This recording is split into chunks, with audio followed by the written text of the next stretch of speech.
Dear student, welcome to our class. तो हम बाकी चैप्टर कंप्लीट कर चुके हैं, अब हमारे सिर्फ 2 चैप्टर बचे हुए हैं। तो आज हम कोशिश करेंगे कि वो दोनों चैप्टर हम कंप्लीट कर लें, क्योंकि वो बहुत छोटे छोटे से चैप्टर हैं। तो यहाँ पर देखिए, फर्स्ट चैप्टर हमको 10 करना है। मेंस्ट्रुएशन क्या होता है हमको ये सीखना है। तो चैप्टर का नाम क्या है? मेंस्ट्रुएशन। तो हमको किसी चीज को मेजर करना है। मेजर मतलब उसको नापना है ना। जैसे हमको डिस्टेंस को नापना है, लंबाई चौड़ाई, मतलब ये सब चीजें नापने के लिए हमको इस चैप्टर को पढ़ना पड़ेगा।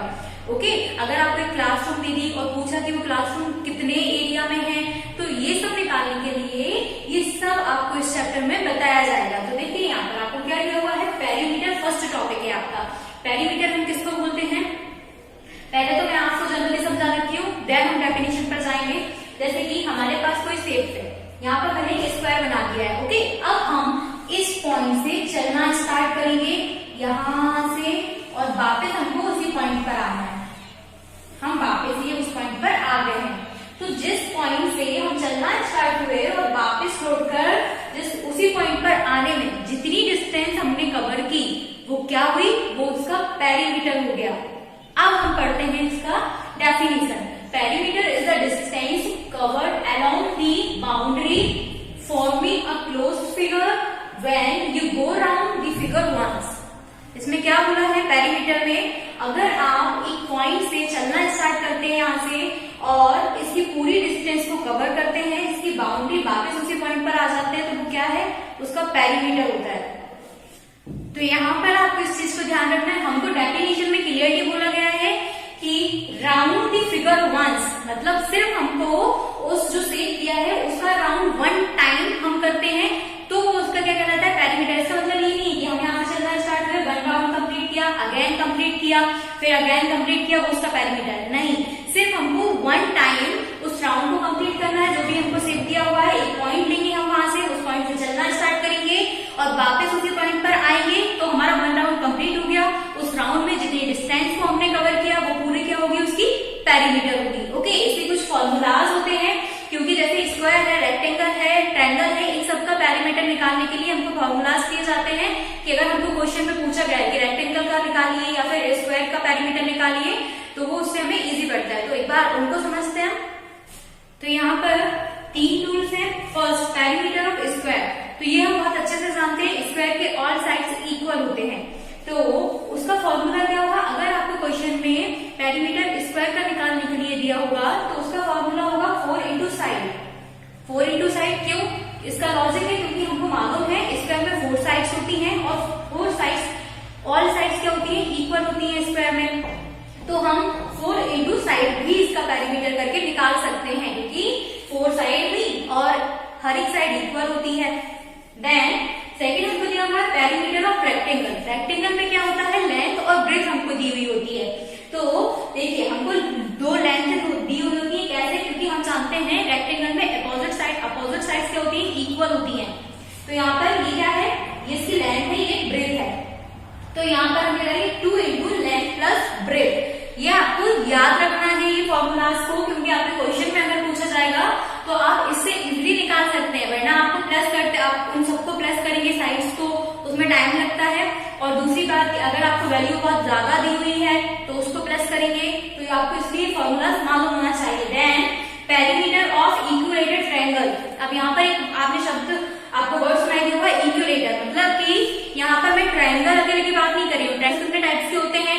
Isosceles, scalene. तो ये ट्रायंगल के टाइप होते हैं। तो मैंने यहाँ पर ओनली ट्रायंगल नहीं लिखा है, मैंने यहाँ पर लिखा है पेरीमीटर ऑफ इक्विलेटरल ट्रायंगल, मतलब ओनली इक्विलेटरल ट्रायंगल के लिए फॉर्मूला होता है 3 इंटू साइड, क्योंकि इक्विलेटरल ट्रायंगल में क्या होता है? ऑल साइड्स इक्वल होती हैं। तो यहाँ पर पेरीमीटर निकालने के लिए हम 3 इंटू साइड कर सकते हैं। ओके, तो ये फॉर्मूलाज आपको याद रखना है। क्लियर? अभी हमने पेरीमीटर का पढ़ा कि पेरीमीटर क्या होता है, पेरीमीटर के फॉर्मूलाज पढ़े। अब हम क्या पढ़ेंगे? एरिया के बारे में, कि एरिया हम किसको बोलते हैं। अब आप सोच रहे होंगे कि मैं क्वेश्चन आंसर नहीं करवा रही हूँ। क्वेश्चन आंसर तो ऑलरेडी सर आपको पूरा सिलेबस कंप्लीट करवा चुके थे। मैंने आपको बेसिक समझाया है, पूरा चैप्टर का कॉन्सेप्ट क्लियर कर रही हूँ, ताकि जब आप चैप्टर को करें तो उसमें आपको दिक्कत ही नहीं होगी, जब आपका कॉन्सेप्ट क्लियर होगा। और यही सब आपको 7th क्लास में भी पढ़ना है। तो आप अपने कॉन्सेप्ट को क्लियर करते चलिए। जब हम रिवीजन में करेंगे तो रिवीजन में मैं आपको क्वेश्चन आंसर्स बताऊंगी कि आपको किन क्वेश्चंस को अच्छे से करके रखना है, कौन कौन से क्वेश्चंस आपके एग्जाम में आ सकते हैं। तो जिस टाइप के मैं आपको बताऊंगी रिवीजन वीडियो में, उन पे आपको अच्छे से जो टाइप के क्वेश्चंस आपके एग्जाम में आ सकते हैं, जिन टाइप के, वो मैं आपको सब बताऊंगी, उनका आपको प्रैक्टिस भी करवाऊंगी।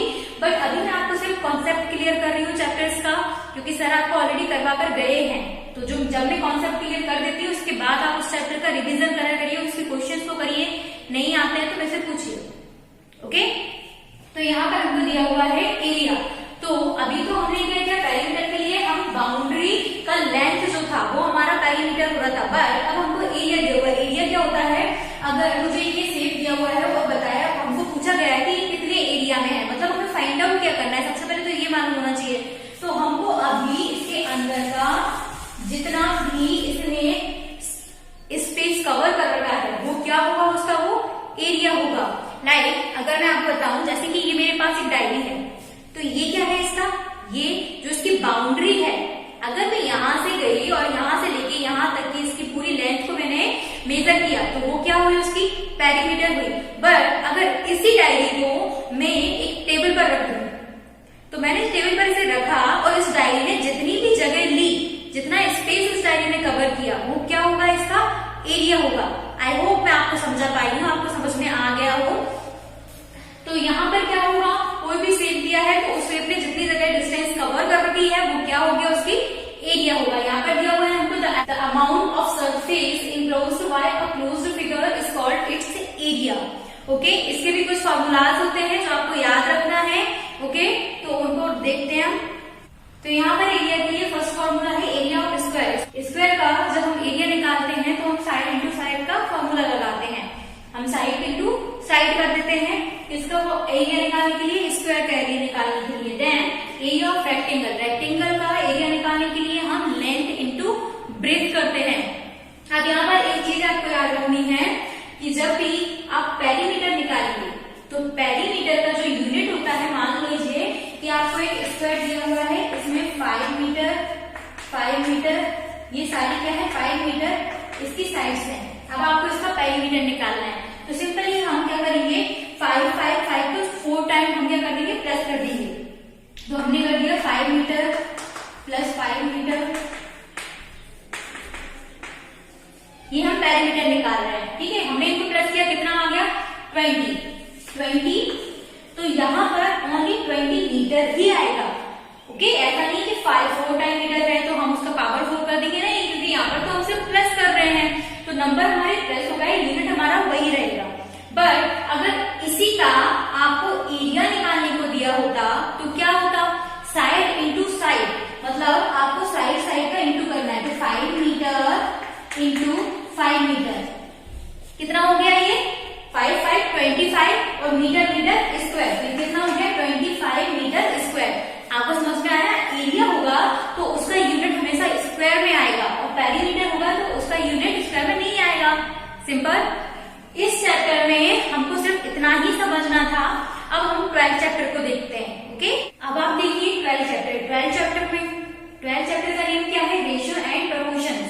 तो प्रोपोर्शंस को तो हम बाद में पढ़ेंगे, सबसे पहले हम पढ़ेंगे रेशियो। रेशियो क्या होता है, जब हमको दो चीजों में रिलेशन बताना हो या फिर दो चीजों में कंपैरिजन करना हो, तो नंबर का कंपैरिजन करना हो, तो हम उसको क्या बोल सकते हैं, उसको रेशियो बोल सकते हैं। तो यहाँ पर देखिए, जैसे लिखा हुआ है, compare two quantities in term of how many times, this comparison is known as ratio.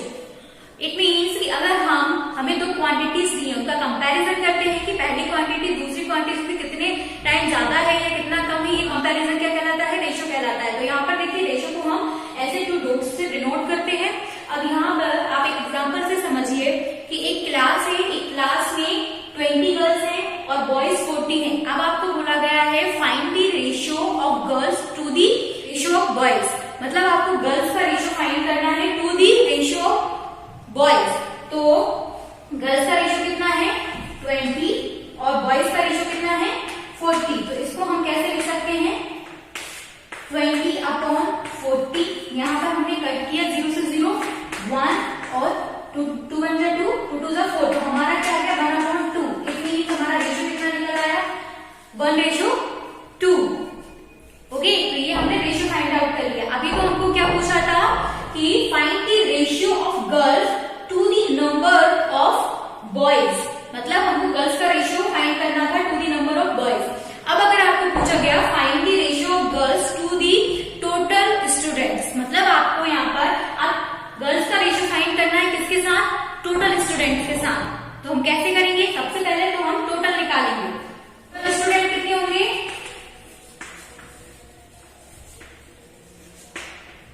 Total student हुए 20 प्लस 40,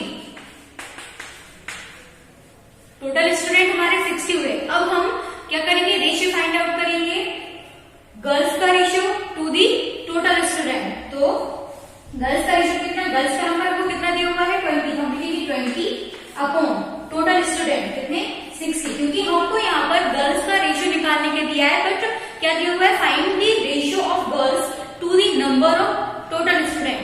टोटल स्टूडेंट के साथ में हमको गर्ल्स का रेशियो निकालना है, तो हमने लिखा 0 से 0 पे किया, 2 से 2, 2 3 6, तो कितना आ गया 1:3, 1/3, इसको हम लिख सकते हैं 1:3। Okay, clear. नेक्स्ट टॉपिक देखते हैं। सेकंड टॉपिक आपको बताया गया है इक्विवेलेंट रेशियो। इक्विवेलेंट रेशियो क्या होते हैं, क्लियरली आपको समझ में आ रहा है लाइन से, इक्वल, जो रेशियो आपस में इक्वल होंगे वो क्या कहलाते हैं, इक्विवेलेंट रेशियो। तो यहाँ पर आपको दो रेशियो दिए हुए हैं, 2:4, 2:4, ये दोनों तो इक्वल है। अब आपको एक और रेशियो दिया हुआ है 12:4, 6:2। अब आपको पूछा गया है क्या ये दोनों रेशियो इक्विवेलेंट हैं या नहीं। तो हम क्या करेंगे, सबसे पहले तो आप इनको शॉर्ट टर्म में लाने की कोशिश करिए। 12/4, इसको हम ऐसे लिख सकते हैं, इसको 6/2। अब अगर हम इसको कट करें किससे, 2 से, तो 2 6 12, 2 2 4, हमने क्या किया 6/2 हमको मिल गया 6/2, ये क्या हो गया 6:2, 6:2। मतलब ये क्या है, इक्विवेलेंट रेशियो है। तो जब भी आपको रेशियो में पूछा जाए इक्विवेलेंट है और नहीं, तो इसी तरीके से आपको उनको सॉल्व करके देखना है।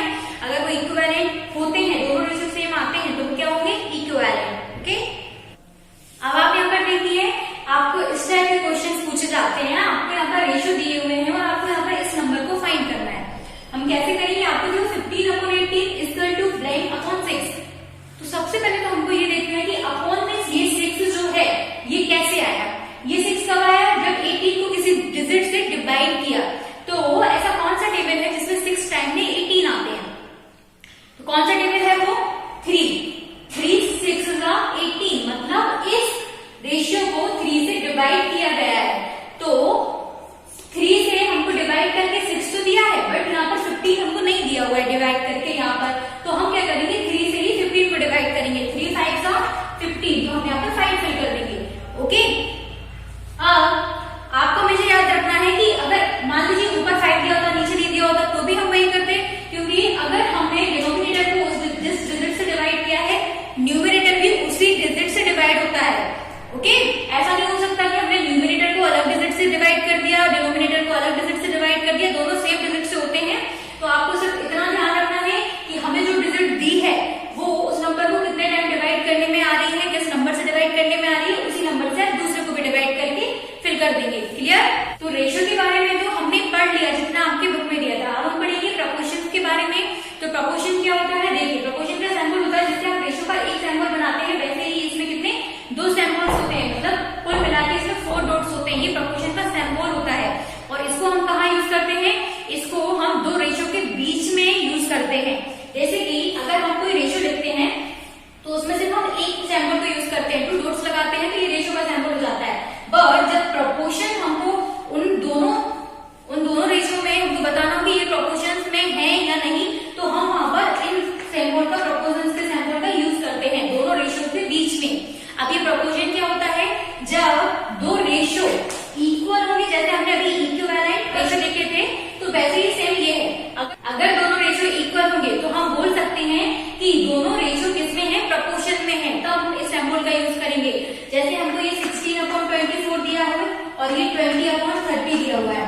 अब 0 से 0 हमने कट कर दिया, ये आ गया 2/3, इसको भी कट करते हैं हम, 2 8 जा 16, 2 1 जा 2, 2 2 जा 4, अगेन कट करते हैं, 2 4 जा 8, 2 6 जा 12, अगेन कट करते हैं, 2 2 जा 4, 2 3 जा 6, तो ये भी 2/3 आ गया, ये भी 2/3। तो ये रेशियो क्या है, प्रपोर्शंस में है। क्लियर, प्रपोर्शन का मतलब समझ गए आप। चलिए नेक्स्ट टॉपिक देखते हैं। अब आती है यूनिटरी मेथड, तो यूनिटरी मेथड क्या होती है, देखिए जब भी हमें कुछ क्वेश्चन, जैसे हमें क्वेश्चन दिया है, इसमें बोला गया है 6 पेन 60 रुपीज के आ रहे हैं, तो अब आपको बताना है 30 पेन कितने रुपीज के आएंगे। तो यूनिटरी मेथड का मतलब ये है, सबसे पहले तो आपको यूनिट डिजिट का वैल्यू फाइंड आउट करना पड़ेगा, देन आप 30 पेन का वैल्यू फाइंड आउट कर पाएंगे। यूनिटरी मेथड में क्लियर आपको समझ में आ रहा है कि आपको यूनिट डिजिट की वैल्यू फाइंड आउट करनी पड़ेगी। 6 पेन में यूनिट क्या है 1, मतलब अगर आपको 30 पेन की वैल्यू निकालनी, सबसे पहले तो आपको ये मालूम होना चाहिए कि 1 पेन कितने रुपीज का आ रहा है। तो हम क्या करेंगे, 1 पेन की वैल्यू निकालने के लिए 60 को 6 से डिवाइड कर देंगे, क्योंकि टोटल 6 पेन है 60 रुपीज के। जब आप 60 को 6 से डिवाइड करोगे तो क्या आ जाएगा, 1 पेन की वैल्यू कितनी आ गई यहाँ पर 10 रुपीज। अब आपको बताना है 13 पेन, तो हम 13 पेन की बताने के लिए क्या करेंगे, 10 इंटू 30, 10 इंटू 30 कितना हो गया 130 रुपीज, मतलब 13 पेन 130 रुपीज के आएंगे यहाँ पर। यूनिटरी मेथड में हमको ये बताया है कि अगर आपको जब इस टाइप के क्वेश्चन दिए जाएंगे तो उसमें आपको सबसे पहले तो 1 डिजिट, मतलब एक यूनिट डिजिट का वैल्यू फाइंड आउट करना पड़ेगा, देन आप जो आपको पूछा गया है उसको फाइंड आउट कर पाएंगे। Today's class is over now. हमारी बुक के जो चैप्टर्स हमको रिवीजन करने थे, जितने भी आपको सर ने कराए थे, हमने सारे कर लिए हैं। अब हम करेंगे एनुअल एग्जाम के लिए रिवीजन, तो उसमें हम वही क्वेश्चंस करेंगे जो क्वेश्चंस आपके एग्जाम में आ सकते हैं, उन पर आपको फोकस करना है। Okay, thank you.